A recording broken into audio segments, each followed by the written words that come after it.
नमस्कार। मानसून की फुहारों से भीगी हुई इस सुहावनी सी सुबह में स्वागत है आप सभी का आज के कृषि दर्शन कार्यक्रम में।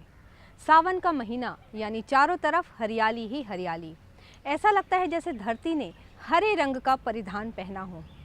और हमारे किसान भाई धरती की इस खूबसूरती को बढ़ाने और निखारने का काम भी करते हैं, जो अपने खेतों में लगाते हैं रंग बिरंगे फूल, तरह तरह के फल, सब्जियां और हरी भरी लहलहाती हुई फसलें।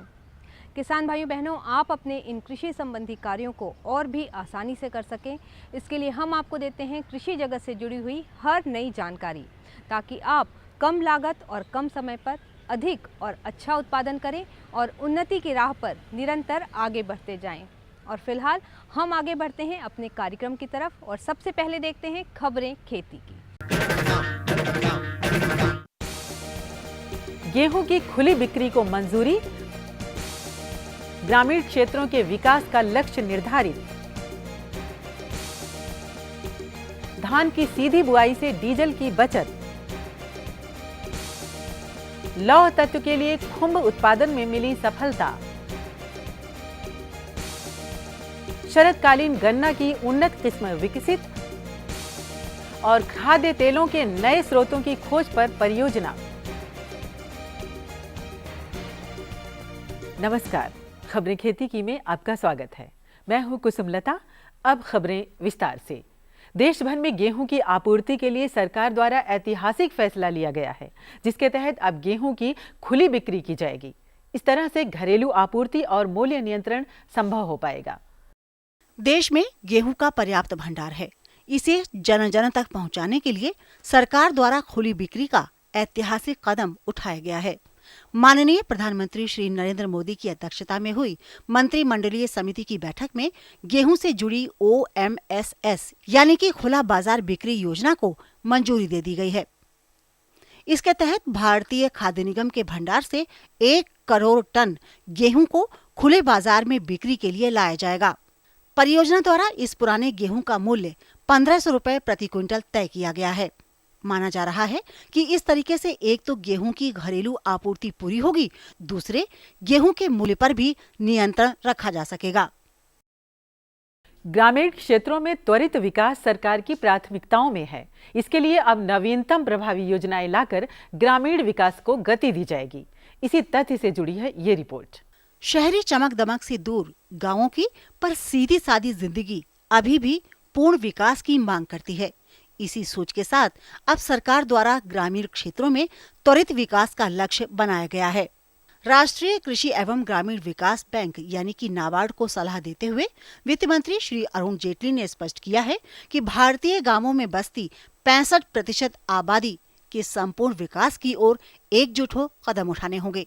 इसी को मुस्तैदी देते हुए हालिया आम बजट में ग्रामीण आवास, सड़क, स्वच्छता, बिजली आपूर्ति, हुनर से रोजगार, आजीविका आदि योजनाओं को शामिल किया गया है। धान की बुआई आमतौर पर श्रम और अधिक लागत वाली मानी जाती है, मगर हाल में वैज्ञानिक शोध सीधी बुआई को इसका विकल्प मानते हैं। धान की बुआई भारतीय किसान के लिए अधिक मेहनत वाली मानी जाती है। साथ ही इसमें पूंजी भी अपेक्षाकृत अधिक लगती है। इसके विकल्प के तौर पर भारतीय कृषि अनुसंधान परिषद के वैज्ञानिक धान की सीधी बुआई को प्राथमिकता दे रहे हैं। रिपोर्ट के अनुसार इस तरीके से 20 से 25% तक पानी की बचत तो होगी ही, साथ ही 40 से 50% डीजल और 25 से 30% बिजली को भी बचाया जा सकेगा। रिपोर्ट स्पष्ट करती है कि इस तरह से बुआई में लगी मेहनत भी आधी रह जाएगी। भारतीय आहार में तेजी से अपनी जगह बनाता खुंब अब गुणवत्ता का नया रूप लेकर आया है, जो उपभोक्ता और खुंब उत्पादक दोनों के लिए बेहतर साबित होगा। प्रोटीन भरी ये छतरियां यानी कि खुंब अब आपके आहार में अपनी गुणवत्ता लिए खासी जगह बना चुका है। इधर सोलन स्थित राष्ट्रीय खुंब अनुसंधान केंद्र ने इसे और भी अधिक पौष्टिक बना दिया है। संस्थान में हुए परीक्षण बताते हैं कि 0.05% फेरेस सल्फेट के साथ तैयार कंपोस्ट पर उगाए गए खुंब से अन्य कंपोस्ट की अपेक्षा अधिक लौह तत्व होते हैं। रिपोर्ट के अनुसार खुंब उत्पादकों के लिए यह शीघ्र और बेहतर परिणाम देने वाली प्रक्रिया है। संस्थान इस दिशा में खुम्ब उत्पादकों के लिए विशिष्ट प्रशिक्षण भी आयोजित कर रहा है। आने वाले दिनों में शरदकालीन गन्ने की बुआई की जाएगी। इसके लिए गन्ना उत्पादकों के लिए कृषि वैज्ञानिकों द्वारा शरदकालीन गन्ना फसल से जुड़ी एक उन्नत किस्म को लेकर सफल परीक्षण किए गए हैं। मिठास भरी फसल गन्ना ग्रामीण और शहरी दोनों की मीठे से जुड़ी आवश्यकताएं पूरी करता है। साथ ही साथ गन्ना उत्पादकों की भरपूर गन्ना उत्पादन की मांग को भी पूरा करता है। कोयम्बटूर स्थित गन्ना प्रजनन संस्थान के कृषि वैज्ञानिकों ने संस्थान द्वारा CO0237 किस्म विकसित की है, जो शरदकालीन बुआई के लिए परीक्षणों में खरी उतरी है।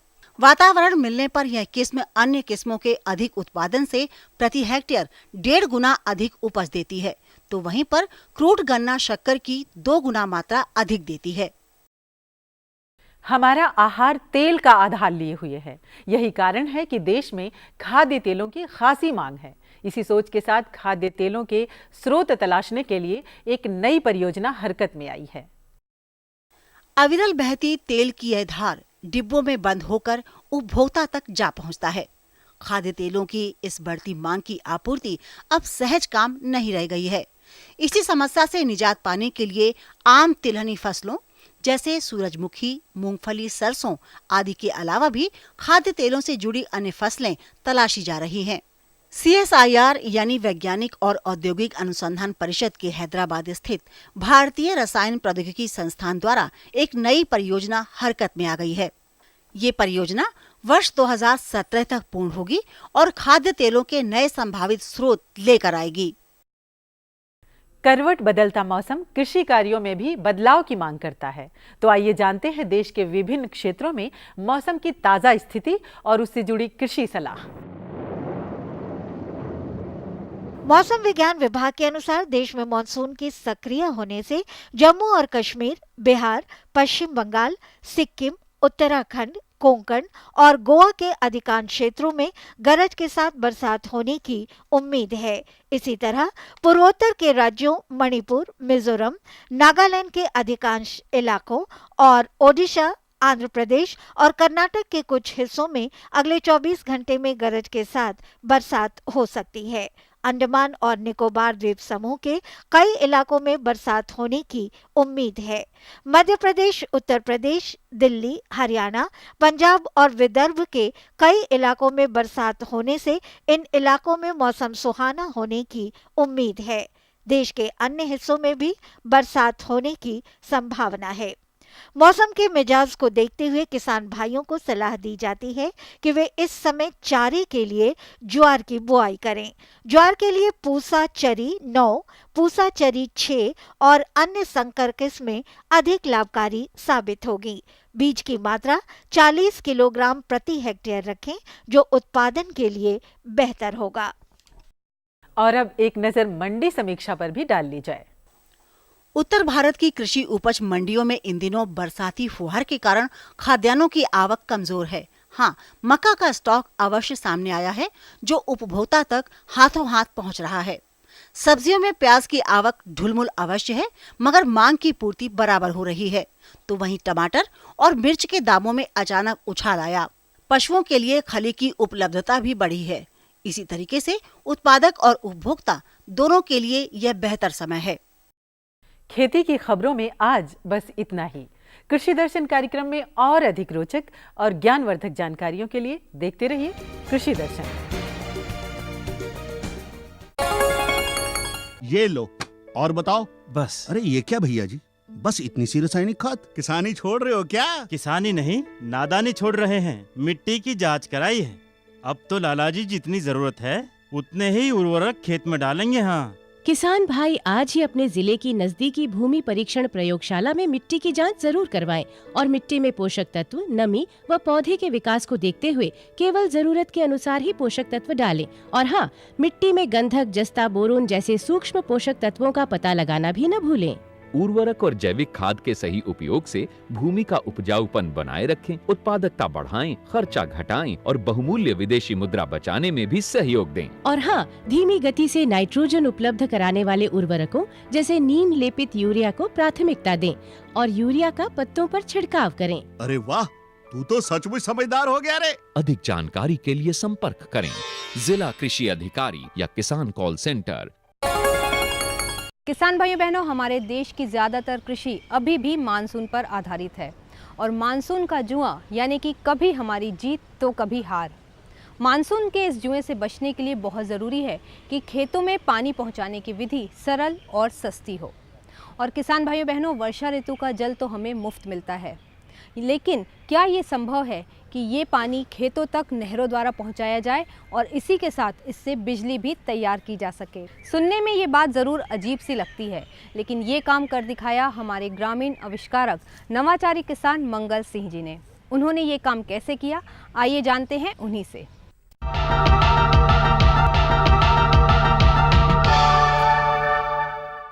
किसान भाइयों, एक आंकड़ा हमारे सामने हमेशा आता है, वो है कि देश में अभी भी 60% भूमि ऐसी है जो असिंचित कहें या ये कहें कि वर्षा आधारित है। इसका मतलब क्या हुआ? इसका मतलब ये है कि यहाँ पर अगर आपको बारिश अगर नहीं हो रही है इतनी अच्छी, जैसा आजकल हमें देखने को मिल भी रहा है, तो उसमें पानी को अगर आपको अपने खेत तक ले आना है तो बहुत ऊर्जा खर्च होती है। ऊर्जा उसमें मतलब क्या है कि पंप को चलाने के लिए बिजली चाहिए या फिर डीजल चाहिए। तो क्या ऐसा भी कोई तरीका है जिससे ये पानी आपके खेतों में पहुंच जाए और ना डीजल लगे ना बिजली? जी हाँ, ये एक ऐसी एक नई खोज है। एक ऐसा पंप तैयार कर लिया गया है, एक ऐसा टरबाइन बना लिया गया है और ये किसान ने ढूंढा है। आज हम आपकी मुलाकात उस किसान से कराते हैं। वो आपको बताएंगे कि ये टरबाइन क्या है, कैसे चलता है, क्या खासियत है उसकी और क्या लागत है, ये सब बताएंगे। हमारे साथ है मंगल सिंह जी। मंगल सिंह जी, आपका बहुत बहुत स्वागत है। मंगल सिंह जी, ये जो आपका टरबाइन है जी, जिसको आप मंगल टरबाइन ही कहते हैं, वो क्या चीज़ है, उसकी क्या खासियत है, जरा वो बताइए। ये जहाँ पानी हमारी नदी नाला में पानी बह रहा है और हम लोग ने उससे डीजल इंजन से आजकल उठाते हैं। बुंदेलखंड में हमारे यहाँ कोई डीजल इलेक्ट्रिक पंप नहीं है, बिजली लाइनें नहीं है, तो हम बिना डीजल बिना बिजली के ही, बिना मोटर इंजन के ही पानी उसको लिफ्ट कर लेते हैं अपने मंगल टरबाइन से। अच्छा। ये वाटर व्हील है, इसको हम चाहे लोहे के फ्रेम पर लगाएं, चाहे हम 2 दीवार बना के सिविल वर्क करके, और बहती हुई जलधारा से ही ये हमारा पानी पंप होता है। और पाइपलाइन से भूमिगत डालें, चाहे हम ज़मीन के ऊपर 1-1 किलोमीटर 2-2 तक लेके एक साथ 100, 150, 200 एकड़, 250 माने 100 हेक्टेयर तक हम सिंचाई कर लेते हैं, जहाँ जैसा पानी यहाँ। यानी अगर पानी का जो भाव है जी, वो होना चाहिए, पानी का और भाव, वो अगर थोड़ा भी हो तो भी पंप चल जाता है। जी जी, हमारा तो हम अपनी नदी का 10% से भी कम लेते हैं, और ज़्यादा है तो अच्छी बात है। तो एक सीरीज में हम 4, 6 से 10 लगा के पानी का ज़्यादा डिस्चार्ज ले सकते। तो हम समझते हैं कि अगर थोड़ा सोचा जाए इस पर, तो नदियों के किनारे जितने ये इंजन डीजल लगे हैं इनकी कोई ज़रूरत नहीं है। जहाँ बिजली मोटरें लगी हैं उनकी ज़रूरत नहीं है, बिना उसके सारा पानी से ही ये लिफ्ट हो सकता है। इस पर पूरा डीजल बिजली बचाई जा सकती है। बहुत बड़ी बात मंगल सिंह जी बता रहे हैं, और जो इन्होंने जो आविष्कार किया है, जो इजाद की है, वो बहुत बड़ी चीज़ है। आप देखिए, उसमें डीजल का कोई खर्चा नहीं है। तो ये जो ग्लोबल वार्मिंग की समस्या हमारे सामने है, जिसमें बहुत कुछ ये डीजल का जो धुआं है ये भी एक कारण है, वो सब समस्याओं का इससे सच कहें तो समाधान मिलता है। और सबसे बड़ी बात इसमें यही है मंगल सिंह जी, जो हमें समझ आया कि लागत बहुत कम हो जाती है। किसान की पूरी उसी में, हमारे बुंदेलखंड का किसान टूट रहा है। कृषि लागत जितना उत्पादन होता है वो डीजल में चला जाता है। अगर डीजल लागत बच जाए तो उस किसान का काफ़ी कुछ कृषि लागत बच जाती है। देखिए, अब तो जो बारिश की इस साल थोड़ी सी समस्या भी हो रही है, तो ऐसे में तो ये जो आपका टरबाइन है ये तो काफ़ी कारगर हो सकता है, बहुत मददगार है ये तो। नदियों का पानी ऐसा नहीं है कि बिल्कुल नहीं, नदियाँ तो बहती ही रहती हैं, उसी पानी को तो हम लिफ्ट कर रहे हैं। हाँ। तो बजाय जो हम उसके डीजल के करते बिना उसके हो सकता है। तो 1-1.5 किलोमीटर तक ये जो पानी जाता है, इसमें मंगल सिंह जी एक चीज़ ये कि किस तरीके से, थोड़ा सा डिज़ाइन के बारे में समझाइए कि लागत कितनी आती है, या कोई स्थानीय स्तर पे भी किसान को सिखा के क्या ये किया जा सकता है? हाँ, बिल्कुल किया जा सकता है। इसमें पानी जहाँ जिसमें जैसा है देख के मौके की स्थिति के अनुसार कर सकते। छोटी बड़ी साइज डायमीटर हो सकती है, उसकी चौड़ाई अपनी आवश्यकता के अनुरूप बना सकते हैं और अपनी आवश्यकता के अनुसार पंप लगा सकते हैं। अगर नदी में पानी ज़्यादा है, 6 इंची 8 इंची पंप लगाइए, आप 400-500 एकड़ भी सींच सकते। और छोटा चाहिए तो आप वाटर बिल छोटा करके छोटे पंप लगा सकते, छोटे पाइप लगा सकते। ये अभी तक मंगल सिंह जी आप कहाँ किन राज्यों में लग चुका है, जहाँ पर लोगों ने इसका लाभ लिया, वो बताइए। हमारे ही जिले में बार ब्लॉक है, उसमें एक सीरीज में हमने कई जगह लगाए थे, और एक लाइन में जैसे रेल का एक इंजन कई बोगी खींचता, तो एक ही जगह पे आप 6-6 लगा दीजिए, और बाकी अलग अलग गांव, हमारे गांव से लगा, दूसरा गांव है, तीसरा है, अप स्ट्रीम में, डाउन में, तो एक तरफ हमने लगाए हैं दसरारा, जहाँ सदियों से बंजर जमीन थी, बकरियां थी, उस जमीन को हमने हरा भरा इससे किया है। उत्तराखंड में भी तो आपने लगाया? उत्तराखंड में हमने पीने के लिए, जो बवड़ा जी का गांव है, हाँ, तो उसके पास हमने हिमालय पे पानी पहुंचाया 1 से 3 मीटर आपका, तो लेकिन वहाँ आवश्यकता थी, वहाँ सेंदुल बगल का गांव है, 350 की आबादी को केवल पीने के लिए थी उनको, तो हमने उस हिसाब का पंप लगाया है वो। तो सुंदरलाल बहुगुणा जी तो काफी इससे प्रभावित हुए होंगे? नहीं, वो तो बहुत पहले से, हमें 89 में इस बारे में लिख चुके। अच्छा। हाँ। एक चीज मैं दर्शकों को और बताऊं, जो मंगल सिंह जी है, उन्होंने ये जो मंगल टरबाइन इजाद किया है, उसका उन्होंने पेटेंट भी ले रखा है। तो यानी ये एक बिल्कुल नई चीज़ है, और अब तो बात ये हो रही है कि भाई इतनी दूर पानी बगैर किसी ऊर्जा के, या कहें डीजल बिजली के बगैर पहुंचाया जा रहा है, ये अपने में एक विश्व रिकॉर्ड है, इसमें भी चर्चा चल रही है।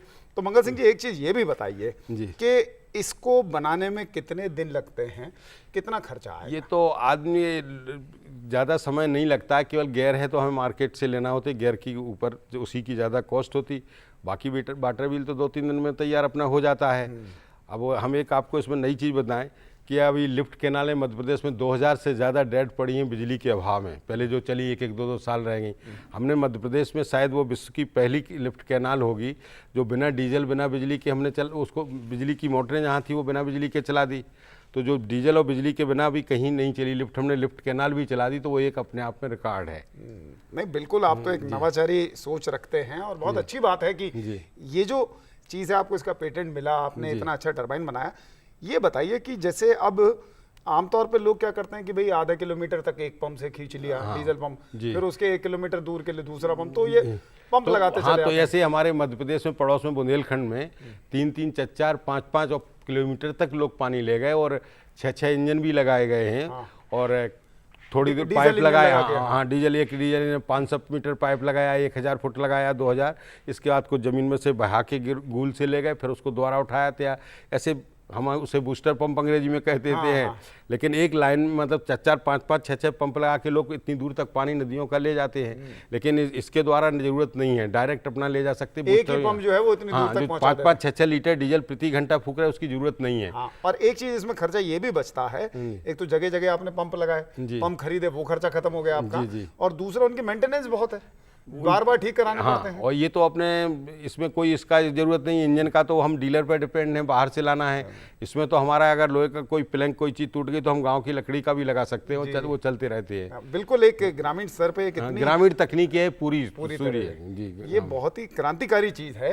अब इसमें मंगल जी एक चीज ये भी है कि बहुत से किसान ऐसा चाह रहे होंगे कि उनके यहाँ भी लगे, तो मैं जो चीज जानना चाह रहा हूँ, इसमें आप मशीन देते हैं और पूरी तकनीक भी उन्हें समझाते हैं, सिखाते हैं? अभी हमें इतना अवसर नहीं मिला, लेकिन हमने जहाँ भी लगाए हैं ये, तो हम जाके उनको चालू करके इंस्टॉलेशन, एनर्जाइजेशन, डेमोन्स्ट्रेशन, पूरे तीनों काम लगाना, उसका चालू करके देना, प्रदर्शन पूरा करके दे देते हैं। वही उनको ट्रेनिंग है, उसमें कोई खास बात नहीं है। लेकिन अब हम उद्योगपति, पूंजीपति, पैसे वाले नहीं हैं कि हम हर जगह लगा सकें। ये काम विस्तार का काम करना सरकार का है। नहीं, और ये तो आप भी जब लोगों को सिखाएंगे तो चीजें आगे बढ़ती जाएंगी। मंगल सिंह जी, आपको अमेरिका और रोम से फेलोशिप भी मिली थी, हमको 90 में अमेरिका ने फेलोशिप दी, रोम से इसको विस्तार के लिए पैसा आया, लेकिन वो एनजीओज के पास चला गया, उससे हमको लाभ नहीं हो सका। तो रोम तो international fund for agriculture development, United Nations की संस्था है, IFAD जो है। हाँ, IFAD, तो उनने दिए हैं प्रोजेक्ट, किसी हमारी वर्कशॉप के, लेकिन तो नहीं, ये तो चीज वाकई में देखिए मंगल सिंह जी बहुत बड़ी चीज है कि सिर्फ पानी के बहाव से एक ऐसा आपने टरबाइन बना दिया जो पानी को इतनी दूर ले जाए और सिंचाई हो सके। क्या इससे बिजली भी बन पाती है? बिजली हमने बनाई, डायनामाइट लगा के वेल्डिंग की है, लेकिन हमारे किसान की जरूरत है, हमें सिंचाई से मतलब है। अब जिसको हम तो ये भी चाहते हैं कि भाई दिन में सिंचाई हो, रात में बिजली हो, उसके लिए लेकिन पैसे की जरूरत होती है जुटाने की। एक चीज यानी इसमें हम मंगल सिंह जी अल्टरनेटर लगा के, और हम 1-2 किलोमीटर, तो अब गाँव तक के लिए 2 किलोमीटर तार चाहिए, तो वो पैसा कहाँ से आए? और ये भी हो सकता है आपके टरबाइन के पास एक छोटा सा शेड लगा के एक कुटीर उद्योग जो है उसकी शुरुआत की जा सकती है, पैकिंग वगैरह। हमारे पास वीडियो क्लिप्स इतनी है, हमने गन्ना पेराई उससे की, उससे लेथ मशीन, ड्रिल मशीन, इसके हमारे पास वीडियो क्लिप्स हैं, फोटोग्राफ्स हैं, सारा चीज़ लोगों ने देखा। और ये दिखाने के लिए नहीं था, इससे हमारा जितना हमारे वर्कशॉप में काम हुए जहाँ जहाँ बने वो वहीं पे बने, उसी साइट पे बने, हम किसी शहरों गाँव में नहीं। इसमें ये बात सही है कि बहुत सी चीजें आप इससे, ये जो ऊर्जा का एक स्रोत बना है, इससे आप कर सकते हैं जी। इसमें मंगल सिंह जी, जैसे आमतौर पे अगर देखें तो दिक्कतें क्या आती हैं? क्या किसी तरीके की तकनीकी खराबी आने की संभावना है या बहुत ही सरल हमारे एक यहाँ तरीका है? देखिए, ये नॉन स्टॉप जो पलेवा का सीजन, बुआई का सीजन आता है अक्टूबर, चालू करके छोड़ दिया, कोई आदमी वहाँ 30 दिन 30 रात देखने नहीं जाता है। फावड़ा लिए आदमी नहर की तरह जाता है खेत पे, वहीं से जिसका खेत पूरा हो गया दूसरा लेता है, कहीं कुछ नहीं होता। कभी ज़रूरत है कि सिंचाई होगी तो बंद करने को, तो बूढ़ा करे चाहे बच्चा उसको बंद कर लेता है। इसमें यह भी व्यवस्था है कि आपको डिस्चार्ज ज़्यादा चाहिए तो जैसे आप अपनी गाड़ी का एक्सीलेटर दबाते, इसका रेगुलेटर थोड़ा बढ़ा दीजिए, स्पीड दे दीजिए 1500 की जगह 1800-2200 RPM पे, तो आप पानी भी डोड़ा ले सकते, कम भी स्लो भी कर लीजिए। इंजन वगैरह का तो फिक्स है 1500 RPM, लेकिन इसको हम कम ज़्यादा पे भी चला लेते हैं और ज़्यादा ये जो डिस्चार्ज। डीजल पंप है, इंजन है, इन्हें तो बंद भी करना पड़ता है थोड़ी थोड़ी देर में। हाँ, वो तो गर्म होंगे तो होगा, तेल भी देख चेक करना है उनका, तो ऑयल मतलब इंजन का सब, इसमें वो समस्या ही तो नॉन स्टॉप चलने वाली चीज़ है। जब सिंचाई पूरी हो गई तब अगर ज़रूरत है बंद करने में 2-4 दिन को, तो आप बंद कर देते, फिर जिसको जो चाहिए वो अपने चालू कर लेता है जी। इसमें जो है, जैसे जो बहुत सूखे इलाके या हम जहाँ बहुत कम बारिश होती है जी, राजस्थान की अगर हम बात करें, जी। क्या वहाँ भी कोई आपने इस तरह का प्रयोग किया है? नहीं, हमें कहीं अवसर ऐसा नहीं मिला है बाकी जगह का राजस्थान, लेकिन हमने राजस्थान में बांसवाड़ा तरफ देखा है कि वहाँ पानी बेशुमार है माही नदी में, और वहाँ जो आदिवासी लोग हैं जो डीजल इंजन से, वो उनकी बिना उसके इससे सिंचाई हो सकती। पहाड़ों में मंगल सिंह जी कितनी ऊंचा, जैसे आप सिल्यारा बता रहे हो तो बहुत ऊंचाई पे ये देखिए, वो तो 103 मीटर हमने पानी वहाँ लिफ्ट किया हुआ है, और उसका मंत्री प्रसाद जी नेथानी ने उसका उद्घाटन किया। अच्छा। हाँ, उसकी वीडियो फिल्म्स वगैरह हमारे पास हैं। अब जो आप ऊपर उठा के लेते आएंगे तो डिस्चार्ज घटता है, लेकिन पानी तो उससे नहीं पहुँच जाता है। उसके लिए मल्टी स्टेज पंप होते हैं, और ऊपर ले जाइए आप। बिल्कुल। इसमें फिर यानी हम देखें तो करीब महीने भर में जी ये पूरी एक संरचना तैयार हो सकती है। जी जी। है? और कम समय में भी हो सकती है, वो तो जहाँ जैसी सुविधा है। या लोग चेक डैम बनाने की आवश्यकता है क्या? चेक डैम कहीं जैसे पानी फैल के जा रहा है तो इकट्ठा बना ले, और या पानी की कमी है तो वही ठीक है, रात भर का स्टोर हो गया तो हमारा दिन भर वो चलता रहे, उसके लिए है। हमारी नदी में ज़्यादा है तो उसमें ज़रूरत नहीं है। लेकिन अब चेक डैम तो पूरे देश में बनाए जा रहे हैं, इसमें पानी को कंजर्व करने के लिए नारा दे रखा है, भाई पानी बचाना है तो 80-80 लाख के सरकार चेक डैम बनाई जा रही है। इसका जो पंप का लगाने का मुझे एक तरीका जो समझ आया जी, कि सारे गांव के खेत में हम दे रहे हैं जी, तो ये सामुदायिक जो प्रयास हैं जी, उसी से ही हो सकता वो है। इसलिए कि देखिए, पानी जब एक ही से जब सबका हो सकता है तो अलग अलग क्यों लगा, अलग अलग क्यों लगा? बिल्कुल। हाँ। वो खर्चा तो और यानी गांव मिलके पैसा इकट्ठा हाँ, करके ये चीज शुरू कर हमारे सकते पास ये आप देख रहे हैं कि 3-3 भी लगे और एक लाइन में 6-6 लगे, तो एक का हम एक किनारे पानी दे दें, दूसरे किनारे पाइप लगा के दूसरे बैंक रिवर का जो नदी का दूसरा किनारा है उधर दे दें दूसरे से, तीसरे से हम वो दूसरा उद्योग धंधे का काम कर लें, तो ये सारे काम हो सकते हैं, उसमें कुछ ऐसा नहीं है। अब मंगल सिंह जी, अगर सब लोग मिलके इस काम को करें जी, तो एक औसतन खर्चा जो है जी, एक पंप का जी, वो कितना रहता है? ये पंप का तो देखिए साइज पे कहाँ कितना है, 2 लाख से लेकर 4 लाख हो सकता है, उससे कम में भी हो सकता है, पानी के ऊपर है और आप कैसा चाहते हैं। आपका एरिया अगर 500 एकड़ है तो उस हिसाब से हमें डिज़ाइन माने करते हैं, वाटर व्हील की साइज चौड़ाई बढ़ाते हैं, उसमें उस हिसाब का क्षमता का गैर लगाते हैं कि जब नॉन स्टॉप चलाना है उतना एरिया कवर करना है तो, और बना छोटा अपना बना के उस सस्ते में 50,000 में बना लीजिए आप। जी देखिए मंगल सिंह जी जो बात कह रहे हैं, ये जो पंप है इसकी बड़ी खासियत है, बिजली का खर्चा नहीं, डीजल का खर्चा नहीं, सबसे बड़ी बात पर्यावरण को कोई नुकसान नहीं है, कोई प्रदूषण नहीं है और इसमें मेंटेनेंस भी नहीं है। सवाल ये है कि सरकार 5 से 8 लाख रुपया सिंचाई के नाम पे, वेस्टलैंड डेवलपमेंट प्रतिभूमि विकास के नाम पे खर्च करती है। ये तो 5-10 हज़ार रुपये 15,000 रुपये एकड़ का काम है, इसमें हरा भरा करने में इसमें सवाल ही नहीं, और नॉन स्टॉप चलना और एक ही बार का खर्चा है, एक ही बार का। डीजल के दामों को तो जोड़िए, हमारी तकनीकी से 1,20,000 लीटर डीजल तो अकेले वन विभाग की एक नर्सरी पे बचा, अन्य गाँव में जहाँ लगा वो करोड़ों में जाता है आज जब से हमने वो लगाए हैं उनसे। लेकिन डीजल का, बिजली की भी आप एक वाट बचाने के लिए EMC एनर्जी मैनेजमेंट से तो बात कर रहे हैं, PCRA तेल बचाने की बूंद की बात करते हैं तो पूरा बच रहा है। जो बिजली का आप बता रहे हैं कि इससे बिजली भी बनती है जी। अब हमारा बिजली बनाने का जो तरीका है बहुत सारा तो कोयले पे निर्भर जी है, जी, उससे भी हम पर्यावरण को कहीं ना कहीं नुकसान पहुंचाते हैं। आप कहते हैं सरकार नारा दे रही कि वो बिजली की बचत माने बिजली का उत्पादन। हमारा अगर 6 इंची पंप चल रहा है वो 20 हॉर्स पावर मोटर से चलने वाला है, तो अगर हमने 15 किलोवाट बिजली बचा दी तो 15 किलोवाट बिजली का उत्पादन हुआ कि नहीं। आप 4 लाख 5 लाख रुपए पर किलोवाट बिजली के उत्पादन पर भी खर्च कर रहे हैं।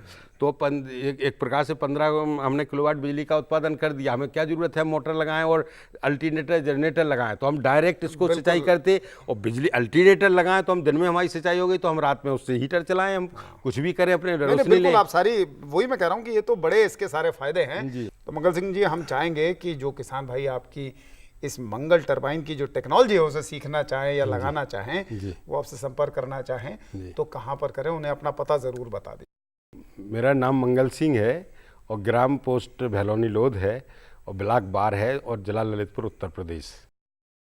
तो हमारा मंगल टरबाइन और .1 और @redifmail.com हमारा ईमेल आईडी है, और वैसे mangalturbine.com हमारी वेबसाइट है। तो उस पर हमारा सारा एड्रेस मिलेंगे, वीडियो क्लिप्स मिलेंगे, फोटोग्राफ्स मिलेंगे और इससे संबंधित जानकारी, टेक्निकल स्पेसिफिकेशन सारा उस पर है। इसके लिए आपका बहुत बहुत धन्यवाद, और इसके लिए भी धन्यवाद कि आपने हमसे इतनी बातें की। जी धन्यवाद आपके लिए। किसान भाइयों बहनों, ये था हमारा आज का कार्यक्रम। हमें उम्मीद है कि आपको पसंद आया होगा और आप अपनी प्रतिक्रियाएं पत्रों के माध्यम से ही नहीं बल्कि फेसबुक, ईमेल और ट्विटर के जरिए भी हम तक ज़रूर भेजेंगे। अगले कार्यक्रम में कुछ और नई कृषि जानकारियों के साथ आपसे फिर मुलाकात होगी। तब तक के लिए हमें अनुमति दीजिए। आपका आज का दिन शुभ हो, मंगलमय हो। इसी के साथ नमस्कार।